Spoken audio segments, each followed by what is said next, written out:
મહીસાગરમાં null સે જલ કૌભાંડથી જળશક્તિ મંત્રાલય ચોંકી ઉઠ્યું છે। દેશભરમાં જળશક્તિ મંત્રાલયે પાણી સંબંધિત યોજનાઓની તપાસ કરાવી।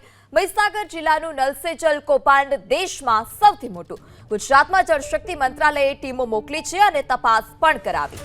જળશક્તિ મંત્રાલયના સેક્રેટરી પણ આ બાબતથી ચોંકી ઉઠ્યા। ગુજરાત સીઆઈડી ક્રાઇમે અત્યાર સુધીમાં 10 લોકોની ધરપકડ કરી છે। આ દેશનું સૌથી મોટું કૌભાંડ એક બાદ એક ખુલાસા થઈ રહ્યા છે। તપાસ કમિટી મોકલવામાં આવી હતી।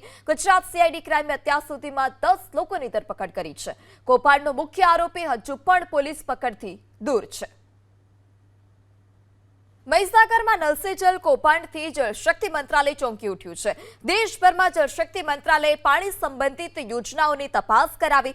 મહીસાગર જિલ્લાનું નલ સે જલ કૌભાંડ દેશમાં સૌથી મોટું। ગુજરાતમાં જળશક્તિ મંત્રાલયે ટીમો મોકલી છે અને તપાસ પણ કરાવી।